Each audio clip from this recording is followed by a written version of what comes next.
Time now for sports on 104.7 The Cave. Here's Ned Reynolds. Mike, the intern, Ned Reynolds, in the studio on a Monday morning, so we knew it was going to happen. Eric Bieniemy no longer a Kansas City Chief.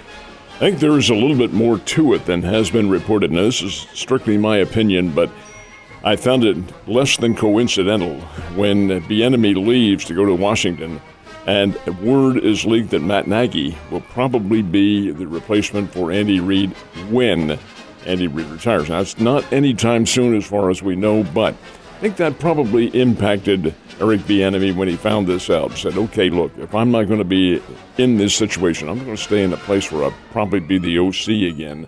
So, hey, I want to give it another chance where there is a possibility I could be a head coach. You know, Washington, they changed coaches right and left. So it is, I think, probably impacted him more than anything else. I think it's a possibility that that's one of the key reasons why. He also, more than likely, wants to prove himself as being the architect of what the Chiefs were able to accomplish. Andy Reid gets a lot of credit for him as being the genius offensive coordinator. Well, Bieniemy wants a little bit of credit, too. Andy tried to give him that during the post-Super Bowl press conferences, but it will only manifest itself when he does it on his own, and Washington might be a pretty good situation for him. Chiefs will be okay. Nagy will take over right now as the offensive coordinator, and he's no slouch, folks. He's a very good coach. So I think both teams will come out as winners here. Yeah, discussing with some Chiefs fans over the weekend, and what you said is, I think, what's going on. The thought for years, because every year he would go on head coach interviews, is that maybe it's just a bad interview. But it could also have been the fact that teams didn't really see or couldn't see what his play calling ability was because he's been in the shadow of Andy Reid for so long. So this will give him opportunity to sink or swim, and I wish him all the best. He does have the weapons, so we'll see. But like you said, Washington seems to change their mind pretty rapidly sometimes. So, but I hope it works out for him. I know we're in good hands, at least for the time being. So if you're a racing fan, your butt was glued to the couch yesterday. Your eyes were glued to the TV. Daytona 500, pretty exciting stuff, wasn't it? Double overtime, and it's also a record for the number of laps that was run. 212 laps. That's over and above what they normally run in that race. Double overtime, of course, figures into that. No problem. I mean, that's the reality of the circumstance. Ricky Stenhouse Jr. is the winner in the double overtime race. This is really interesting because Stenhouse has never won the Daytona 500. Been around, has not won a race in NASCAR since 2017. But he gets one now in really what was essentially a bumper cars duel to the finish. Cars spinning out, cars wrecking, and of course you restart when that's the case. But it was a thriller, double overtime win, and the spring season has now begun. That's a harbinger of spring, the Daytona 500, and the NASCAR season is off and running. It's good to see it now. If the race is run right, almost always it seems like it's going to come down to overtime. The way it works is that NASCAR has established a rule in which the race itself cannot end under the yellow caution flag. Well, that did happen yesterday. I think the caution flag came out with 4 laps to go, and it was obvious they weren't going to get the damage corrected in time. So they being the field, knew that it would go to 1 overtime. Well, the overtime is 2 laps, 2 extra laps. So the rule is that you run that first lap, and if the white flag signifying the second lap and final lap comes out and there's a wreck, then you go on. But if there's one before that, then you go to another overtime. Well, in this case, there was a wreck before the white flag came out. So they had to go to a second overtime, another 2 laps. This time, the yellow flag came out after the white flag, so the race did end with the drivers in place, and Stenhouse was about 1/116th ahead of the runner-up in the race, Joey Logano. So it was a thriller all the way, and the fans loved every second of the whole thing.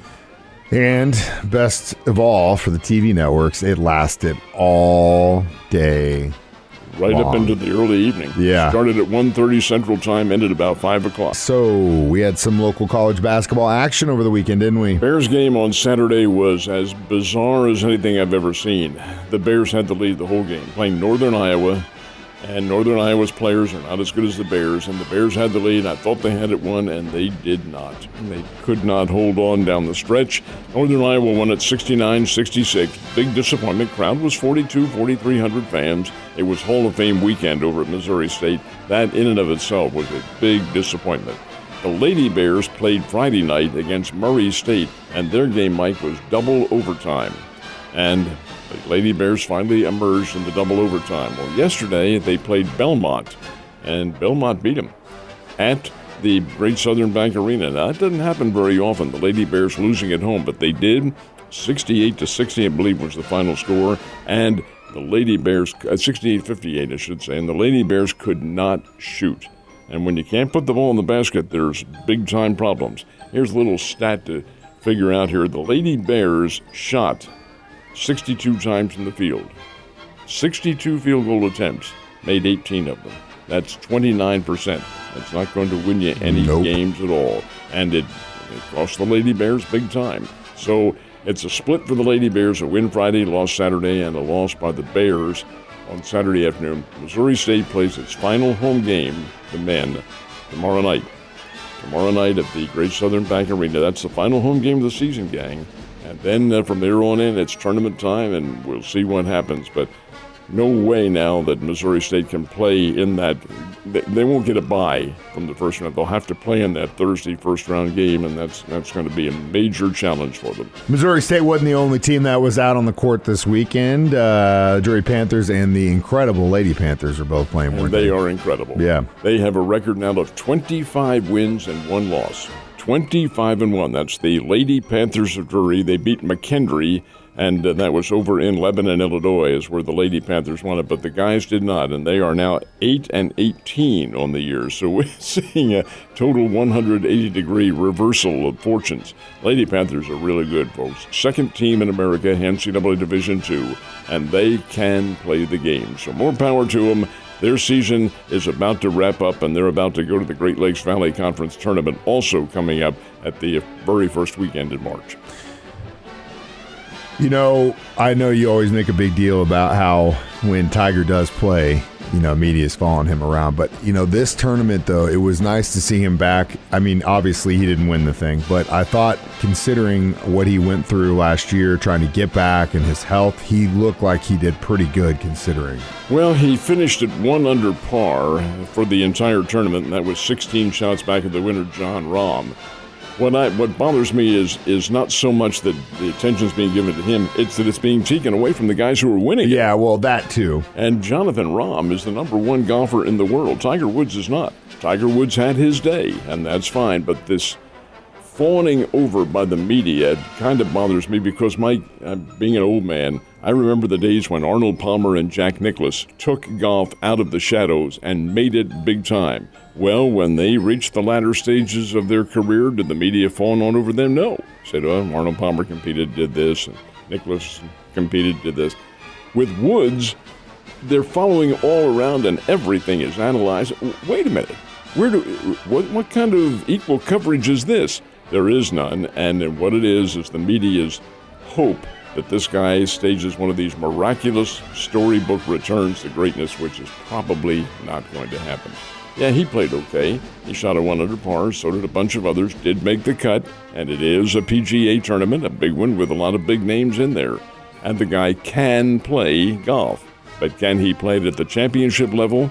Oh, look at Tiger now. He's really gearing up for the Masters. Well, Ned, thanks as always for the great insights. I'll see you tomorrow.